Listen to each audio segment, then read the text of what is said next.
Good morning विद्यार्थियों। पिछली class में हमने जो टॉपिक पढ़ा प्रतिरक्षियों के प्रकार, जिसमें हमने 5 प्रकार के प्रतिरक्षी के बारे में अध्ययन किया। प्रतिरक्षी आईजीजी, आईजीएम, आईजीए, आईजीई और आईजीडी।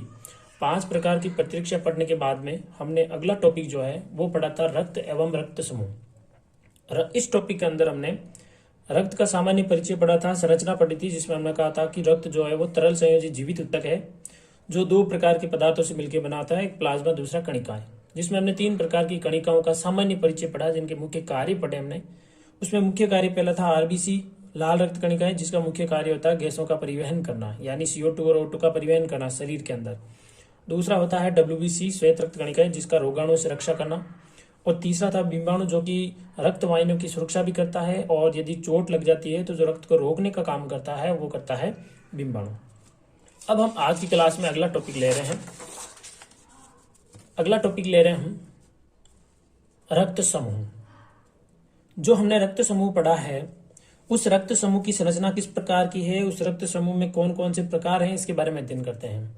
सबसे पहले देखते हैं कि रक्त समूह जो है उसका सर्वप्रथम जो वर्गीकरण है वो किसने किया। एक बहुत ही इंपॉर्टेंट क्वेश्चन बनता है यहाँ से। जो वैज्ञानिक है उनका नाम है कार्ल लैंडस्टीनर। आप सभी को अच्छे से याद रखना है कि सबसे पहले जो रक्त का वर्गीकरण है वो रक्त का वर्गीकरण करने वाले वैज्ञानिक थे कार्ल लैंडस्टीनर।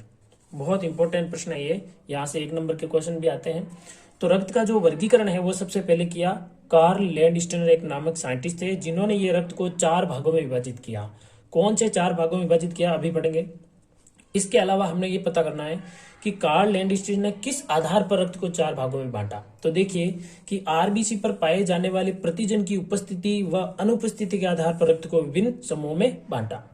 भाई जो कार्ल लैंडस्टीनर है, कार्ल लैंडस्टीनर ने आरबीसी, जो कि हमारे शरीर की रक्त की आरबीसी लाल रक्त कणिकाएं होती है, उन लाल रक्त कणिकाओं पर पाया जाने वाला एक पदार्थ है जिसको कहा गया प्रतिजन, जो कि हमने पिछली क्लास में पढ़ लिया था। प्रतिजन एक प्रोटीन हो सकता है, एक बाह्य पदार्थ भी हो सकता है। तो आरबीसी पर पाए जाने वाले प्रतिजन, ये जो प्रतिजन है ये आरबीसी पर है या नहीं है, इस आधार पर कार्ल लैंडस्टीनर ने रक्त को 4 भागों में बांटा। ये प्रतिजन जो है मुख्य रूप से प्रोटीन, ग्लाइकोप्रोटीन और कार्बोहाइड्रेट होते हैं। यानी ये जो प्रोटीन हमारी आरबीसी के ऊपर पाए जाते हैं, ये प्रोटीन किस किस के बने हो सकते हैं। ये प्रोटीन के बने हो सकते हैं, ये प्रतिजन ग्लाइकोप्रोटीन से बने हो सकते हैं, कार्बोहाइड्रेट से भी बने हो सकते हैं। ये प्रतिजन जो है वो प्रोटीन, ग्लाइकोप्रोटीन, कार्बोहाइड्रेट से बने होते हैं। कहाँ पाए जाते हैं? आरबीसी पर। आरबीसी पर पाए जाते हैं या नहीं, यानी आरबीसी पर ये प्रतिजन है या नहीं, इस आधार पर रक्त को कार्ल लैंडस्टीनर ने विभाजित किया। तो अब ये जो प्रतिजन है वो प्रतिजन हमारी आरबीसी पर 2 मुख्य रूप से प्रतिजन पाए जाते हैं। कौन कौन से? तो आरबीसी पर 2 प्रतिजन मुख्य रूप से पाए जाते हैं। पहला है प्रतिजन ए और दूसरा है प्रतिजन बी। प्रतिजन ए, प्रतिजन बी। तो मुख्य रूप से आरबीसी पर कितने प्रकार के प्रतिजन पाए जाते हैं? 2 प्रकार के प्रतिजन, प्रतिजन ए, प्रतिजन बी। हमने पिछली क्लास में प्रतिजन के बारे में पढ़ा था कि ये एक बाह्य रोगाणु भी हो सकता है, बाह्य जीव हो सकता है, बाह्य पदार्थ भी हो सकता है।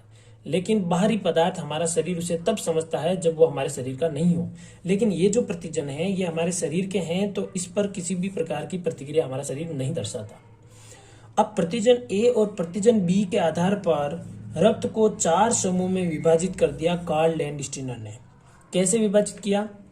रक्त समूह ए, रक्त समूह बी, रक्त समूह ए बी और रक्त समूह ओ।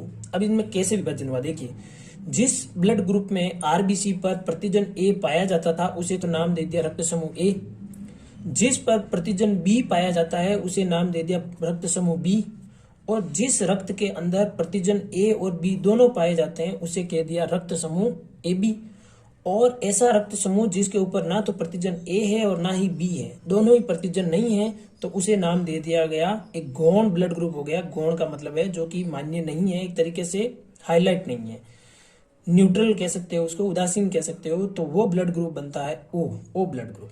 तो मुख्य रूप से ब्लड ग्रुप के 4 प्रकार हो जाते हैं: रक्त समूह ए, रक्त समूह बी, रक्त समूह ए बी, रक्त समूह ओ।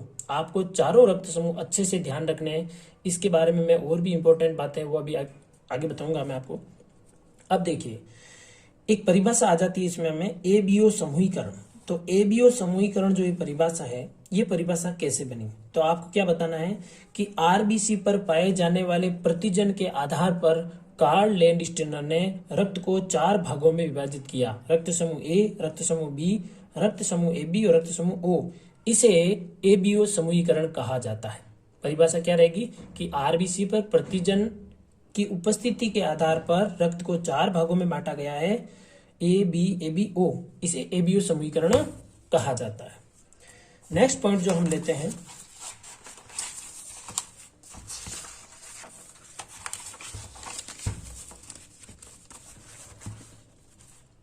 नेक्स्ट पॉइंट है हमारा आरएच कारक। बहुत ही इंपॉर्टेंट पॉइंट है।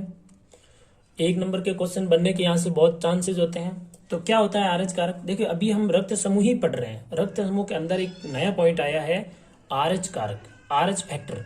क्या होता है ये 417 एमिनो अम्ल का, एमिनो अम्ल एक श्रृंखला होती है जो कि हमारे शरीर में पाई जाती है। इसी से बनते हैं प्रोटीन। जो प्रोटीन बनते हैं वो एमिनो अम्ल से बनते हैं, यह आप ध्यान रखिएगा। तो 417 एमिनो अम्ल का एक प्रोटीन है। आरएच कारक क्या है? एक प्रोटीन है। हमें यह ध्यान रखना है कि आरएच कारक क्या है, तब हमारा जवाब होगा एक प्रोटीन है। कैसा प्रोटीन है? 417 एमिनो अम्ल का एक प्रोटीन है। अब इस प्रोटीन की खोज कैसे हुई? इसकी खोज जो है वो एक मकाकारिसस नामक बंदर में की गई। हुआ क्या था कि जब हमने blood group A B O चारों ब्लड ग्रुप की खोज कर ली थी, तो हमने वहां से निष्कर्ष निकाल लिया था कि कौन सा ब्लड ग्रुप किसको दिया जा सकता है। लेकिन एक बार ऐसा हुआ कि जो ब्लड ग्रुप जिसको दिया जा सकता है, ऐसा करने पर भी व्यक्ति की मौत हो गई। तो उसका कारण खोजा गया कि भाई ब्लड ग्रुप तो बिल्कुल सही दिया गया, एक व्यक्ति से दूसरे व्यक्ति में जो ब्लड चढ़ाया गया वो बिल्कुल सही चढ़ाया गया, फिर इसकी मौत क्यों हुई? तो बाद में खोजा गया, क्योंकि ज्यादातर एक्सपेरिमेंट जानवरों पे ही होते हैं, तो बाद में एक नया प्रतिजन निकल के सामने आया है, वो है मकाकारिसस नामक बंदर में उस प्रतिजन की खोज की, और उस प्रतिजन का नाम है आरएच कारक। एक नया प्रतिजन आया। आपको पता है कि हमारा शरीर हमारे शरीर के जैसे ही प्रतिजन है तो उन्हें ही एक्सेप्ट करता है, बाकी को एक्सेप्ट नहीं करता है। तो दूसरे के शरीर में एक नया प्रतिजन था, आरएच प्रतिजन, वो किसी दूसरे के शरीर में पहुंचा तो उसकी कोशिका ने उसका विरोध किया, जिसकी वजह से उस व्यक्ति की मौत हो गई। तो ये जो प्रतिजन है उसकी खोज किसमें की गई? एक मकाकारिसस नामक बंदर में की गई। अब ध्यान से सुनिएगा, आरबीसी पर प्रतिजन ए और प्रतिजन बी ये तो पाए जाते हैं, अभी हमने थोड़ी देर पहले पढ़ा था। आरबीसी पर प्रतिजन ए और प्रतिजन बी पाए जाते हैं। इसके अलावा भी एक और प्रतिजन पाया जाता है जिसे आरएच नामक प्रतिजन कहा जाता है। यानी अब हम देखा जाए तो आरबीसी पर 3 प्रकार के प्रतिजन पाए जाते हैं, प्रतिजन ए, प्रतिजन बी और एक तीसरा हो गया आरएच कारक। प्रतिजन ए और प्रतिजन बी के आधार पर तो रक्त को 4 भागों में बांट दिया कि रक्त समूह प्रतिजन ए उपस्थित है तो ब्लड ग्रुप ए होगा, प्रतिजन बी उपस्थित है तो ब्लड ग्रुप बी होगा, यदि दोनों उपस्थित है तो ब्लड ग्रुप ए बी होगा, और दोनों ही उपस्थित नहीं है तो ब्लड ग्रुप ओ होगा। लेकिन अब नई समस्या आ गई कि यदि उस पर आरएच कारक है, ये प्रतिजन भी है और नहीं है, तो इस आधार पर ब्लड को फिर आगे अधिक भागों में बांटना पड़ेगा। कैसे? देखिए, जब आरबीसी पर आरएच कारक उपस्थित हो तो उसे आरएच धनात्मक, देखो ये क्या लिखा हुआ है, आरएच धनात्मक प्लस लगाया हुआ है, या इसको कहते हैं आरएच पॉजिटिव या आरएच धनात्मक। यदि आरबीसी पर आरएच कारक है तो उसे कहेंगे आरएच धनात्मक, उस रक्त को कहेंगे। हम कोई सा भी एक रक्त लेंगे, उस रक्त की आरबीसी देखेंगे, उस आरबीसी पर हम देखते हैं कि यदि आरएच कारक जो प्रोटीन है वो है, तब उस ब्लड ग्रुप को कहेंगे आरएच धनात्मक है। और यदि उसमें आरएच कारक अनुपस्थित है, नहीं है, तो इसे कहेंगे हम आरएच ऋणात्मक, यानी आरएच नेगेटिव कहेंगे। तो आरएच धनात्मक कब कहेंगे? जब उसकी आरबीसी पर आरएच नामक प्रोटीन उपस्थित हो, और यदि उसकी आरबीसी पर आरएच प्रोटीन उपस्थित नहीं है तो उसे कहेंगे आरएच ऋणात्मक। इस व्यवस्था को आरएच समूहीकरण कहा जाता है। इस व्यवस्था को क्या कहेंगे? आरएच समूहीकरण। जैसे हमने एबीओ समूहीकरण पढ़ा था, वैसे के वैसे ये आरएच समूहीकरण है। क्या कहना है कि जब आरबीसी पर आरएच कारक उपस्थित हो तो उस रक्त को आरएच धनात्मक, और यदि अनुपस्थित हो तो उसे आरएच ऋणात्मक कहा जाता है, और इस व्यवस्था को आरएच समूहीकरण कहा जाता है। अब इस आधार पर रक्त जो है वो 8 प्रकार का हो गया। 8 प्रकार का कैसे हो गया? क्योंकि हमने पढ़ा था रक्त 4 प्रकार का। जैसे मैं रक्त समूह ए की बात करूं, तो यदि रक्त समूह ए पर प्रतिजन ए तो है ही, लेकिन उसके अलावा यदि आरएच कारक भी है तो वो होगा ए पॉजिटिव। अब ए प्रतिजन तो है, लेकिन आरएच कारक नहीं है तो उसे कहा जाएगा ए नेगेटिव। ए पॉजिटिव कब होगा? यदि उसमें आरएच कारक है। ए नेगेटिव कब होगा? जब उसमें आरएच कारक नहीं है। तो ए ब्लड ग्रुप था वो दो भागों में बंट गया।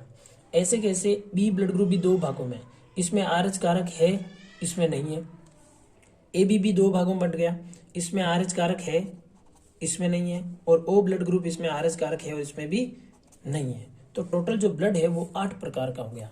ब्लड ग्रुप ए नेगेटिव, ऐसे कहेंगे A positive A negative, B positive B negative, A B positive A B negative, O positive O negative. अब आपको समझ में आ गया होगा कि जब हम अपना ब्लड टेस्ट करवाते हैं तो हमें डॉक्टर कोई सा भी ब्लड ग्रुप बताता है, वो कहता है या तो ए पॉजिटिव या ए नेगेटिव, कुछ भी पॉजिटिव नेगेटिव की बात करेगा वो। तो अब आपको समझ में आ गया होगा कि डॉक्टर हमें ए पॉजिटिव ए नेगेटिव क्यों कहता है। यदि वो ए पॉजिटिव कहता है तो इसका मतलब आपको समझ में आ गया होगा क्योंकि हमारी आरबीसी पर प्रतिजन ए उपस्थित है, इसके अलावा आरएच कारक भी उपस्थित है, इसीलिए हमें कहा गया आरएच पॉजिटिव या फिर ए पॉजिटिव। तो ब्लड 8 प्रकार का हो जाता है। अब पूरे वर्ल्ड में जो है, विश्व में लगभग 85% लोग जो होते हैं वो आरएच पॉजिटिव होते हैं।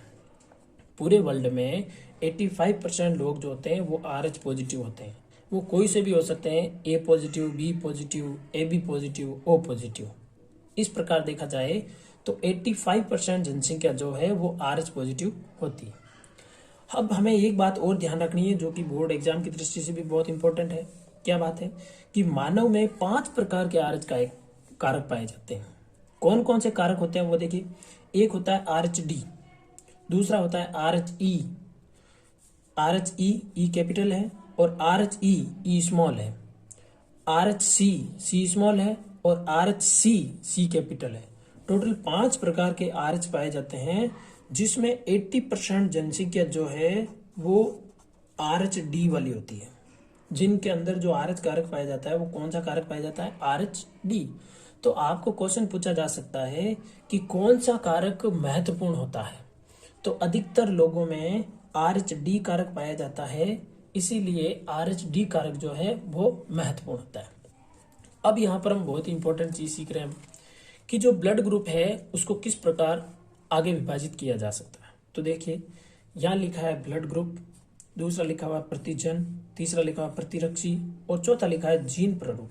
जीन प्ररूप पे आपको अभी थोड़ा समझने की आवश्यकता नहीं है, सिर्फ आप ध्यान रखिएगा। अगला जो टॉपिक आएगा, आगे जो टॉपिक पढ़ेंगे उनमें मैं आपको समझाऊंगा कि कैसे आए कैसे बने हैं। ठीक है, हमें पता है जो ब्लड ग्रुप ए होता है, ब्लड ग्रुप ए इसका नाम क्यों है? क्योंकि इसके अंदर क्या पाया जाता है? प्रतिजन ए पाया जाता है। प्रतिजन ए पाया जाता है इसीलिए इसे कहा जाता है ब्लड ग्रुप ए। और इसमें उल्टा पाया जाता है प्रतिरक्षी। प्रतिरक्षी कैसे पाया जाता है? ध्यान रखना, प्रतिरक्षी भी 2 प्रकार के होते हैं, प्रतिरक्षी ए प्रतिरक्षी बी। तो प्रतिरक्षी जो पाया जाता है वो है प्रतिरक्षी बी। उल्टा ध्यान रखना आपको, इसमें प्रतिजन ए है ब्लड ग्रुप ए, तो प्रतिजन ए तो प्रतिरक्षी बी। अब इसका जो जीन प्ररूप है वो ऐसे ध्यान रखना है, क्योंकि ब्लड ग्रुप ए है इसलिए IA बीच में कोमा नहीं लगानी, ये बिल्कुल साथ में है। इनको कहते हैं जीन प्ररूप। आपको याद हो तो हमने 3rd चैप्टर में पढ़ा था कि जो युग्म विकल्पी होते हैं वो जोड़े में होते हैं। तो हमने पढ़ा था जैसे सम युग्मजी लंबा तो हमने लिखा था कैपिटल टी, सम युग्मजी बोना तो हमने लिखा था स्मॉल टी। तो ये युग्मक हैं। इसी प्रकार ब्लड के भी युग्मक होते हैं। तो ब्लड के युग्मक क्या होते हैं? देखिए ये रहा IA या IA स्मॉल आई, ये आपको ध्यान रखना है। ठीक है, ये हो गया ब्लड ग्रुप ए का जीन प्ररूप। ये आगे काम आएंगे। जब ब्लड ग्रुप बी की बात करूं तो ब्लड ग्रुप बी में पाया जाता है प्रतिजन बी। प्रतिजन बी पाया जाता है इसीलिए इसका नाम ब्लड ग्रुप बी है। ठीक है, तो प्रतिरक्षी इसका उल्टा का मतलब प्रतिरक्षी ए पाया जाता है। प्रतिजन बी तो ब्लड ग्रुप बी तो प्रतिरक्षी ए। अब ब्लड ग्रुप बी है तो इसका जीन प्ररूप बिल्कुल आसान हो जाएगा, IB या IBI। ठीक है, ये आपको ध्यान रखना। इनके बीच में कोमा नहीं है, ये पूरे हैं साथ में। ठीक है, ये कोई गुणा भी नहीं है, ऐसा नहीं गुणा है, बिल्कुल इनको जोड़े में लिखा जाता है। हमने 3rd चैप्टर में पढ़ा था ना ऐसे, तो वैसे ही है ये ऐसे, इनको युग्म विकल्पी कहा जाता है। ठीक है, चलिए अगला है ब्लड ग्रुप AB। अब इसका नाम AB क्यों पड़ा? क्योंकि इसके अंदर प्रतिजन A भी है और प्रतिजन B भी है। तो दूसरी बात आती है कि प्रतिरक्षी, तो इसके अंदर प्रतिरक्षी नहीं पाए जाते हैं। बहुत इंपॉर्टेंट बात है। इस चीज को लेकर मैं आपको आगे एक बहुत अच्छी परिभाषा बताऊंगा कि जो AB ब्लड ग्रुप है वो सबसे रक्त ले सकता है। वो सबसे रक्त क्यों ले सकता है? क्योंकि उसके अंदर किसी भी प्रकार की प्रतिरक्षी नहीं पाई जाती है। ठीक है, बताऊंगा मैं अगली क्लास में। अगला आता, हाँ, इसका जीन प्रारूप जो होता है वो होता है IAIB। वो इसके आधार पर लेना है। IA भी है, B भी है, तो इधर क्या लिखोगे? IAIB। लास्ट आता है blood group O। Blood group O के अंदर प्रतिजन नहीं पाए जाते हैं, प्रतिरक्षी दोनों पाए जाते हैं, प्रतिरक्षी A, प्रतिरक्षी B। इसीलिए इसे कहा जाता है सार्वत्रिक दाता, क्योंकि ये सबको ब्लड दे सकता है। मैं बताऊंगा अगली क्लास में आपको। और इसको कहा जाता है ग्राही, क्योंकि ये सबसे रक्त ले सकता है। और इसका जो जीन प्रारूप है वो होता है IAI। चलिए, अब देखिए, हमने यहाँ तक कंप्लीटली पढ़ लिया है RH कारक तक। ठीक है, अब आप इनको अच्छे से याद करेंगे, अपनी नोटबुक में अच्छे से नोट्स बनाएंगे, ताकि हम बोर्ड एग्जाम में अच्छे से तैयारी कर सकें, अच्छे से याद कर सकें, है ना। बिल्कुल इन चीज़ों को हाईलाइट भी कीजिएगा और अच्छे से काम कीजिएगा। ठीक है, अब एक बार वापस देख लेते हैं हमने क्या क्या पढ़ा है इसके बारे में। देखिए, हमने शुरुआत की थी रक्त समूह से, और रक्त समूह में हमने पढ़ा था क्या क्या ध्यान रखना है। रक्त का वर्गीकरण किसने किया? कार्ल लैंडस्टर ने किया। जो प्रतिजन है वो किससे बने होते हैं? वो प्रोटीन, ग्लाइकोप्रोटीन, कार्बोहाइड्रेट से बने होते हैं।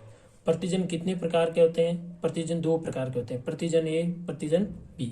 कार्ल लैंडस्टर के अनुसार रक्त कितने भागों में बांटा गया है? 4 भागों में। कौन कौन सा? रक्त समूह A, रक्त समूह B, रक्त समूह AB और रक्त समूह O। और इसे क्या कहा जाता है? ABO समूहीकरण कहा जाता है। बाकी का काम जो है,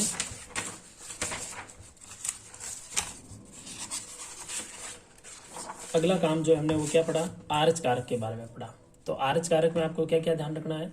RH कारक में आपको ध्यान रखना है पहला कि ये क्या है। तो RH कारक क्या है? एक प्रोटीन है। RH कारक एक प्रोटीन है। इसकी खोज किस में की गई? मक्का का रिसस नामक बंदर में इसकी खोज की गई, ये भी आपको ध्यान रखना है। दूसरी बात, जो RH धनात्मक होता है, जिसे हम RH पॉजिटिव कहते हैं, वो कब होगा? वो कब होगा? जब रक्त पर RBC पर RH कारक उपस्थित हो। यदि RBC पर RH कारक उपस्थित है तो जो ब्लड होगा वो RH पॉजिटिव कहलाएगा।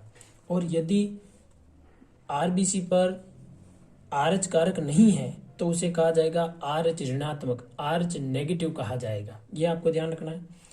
अब RH कारक के आधार पर जो रक्त है वो 8 प्रकार का हो गया। A positive, A negative, B positive, B negative, AB positive, AB negative, O positive और O नेगेटिव। विश्व में जो 85% लोग हैं वो RH पॉजिटिव के होते हैं। इसके अलावा मानव में 5 प्रकार के RH कारक पाए जाते हैं, जिसमें सबसे महत्वपूर्ण RH कारक होता है वो होता है RHD। बहुत ही इंपॉर्टेंट है, 1 नंबर के क्वेश्चन में तो बहुत ही अच्छा क्वेश्चन बनता है यहाँ से। अगला है कि रक्त का वर्गीकरण जो है वो 4 प्रकार का हो गया, A, B, AB, O। Blood group A के अंदर प्रतिजन A है, B के अंदर प्रतिजन B है, AB के अंदर AB दोनों हैं और O के अंदर कोई प्रतिजन नहीं है। प्रतिरक्षी की बात करें तो A में B है, B में A है, AB के अंदर कोई प्रकार का प्रतिरक्षी नहीं है और O ब्लड ग्रुप में दोनों प्रकार के प्रतिरक्षी हैं। और अगला आता है आपके जीन प्रारूप, जो कि ब्लड ग्रुप A का IAIA या IAI। दूसरा आता है ब्लड ग्रुप B जिसमें IBIB, ब्लड ग्रुप AB जिसमें IAIB और ब्लड ग्रुप O होता है जिसमें होता है II, स्मॉल आई। ठीक है भाई, चलिए ये अपना काम जो है वो कंप्लीट होता है। यहाँ तक आप पूरा अच्छे से अपनी नोटबुक में करेंगे, अच्छे से नोट्स बनाएंगे, इनको याद भी करेंगे। अगला जो टॉपिक है वो हम नेक्स्ट क्लास में लेंगे। तब तक के लिए जय हिंद, जय भारत।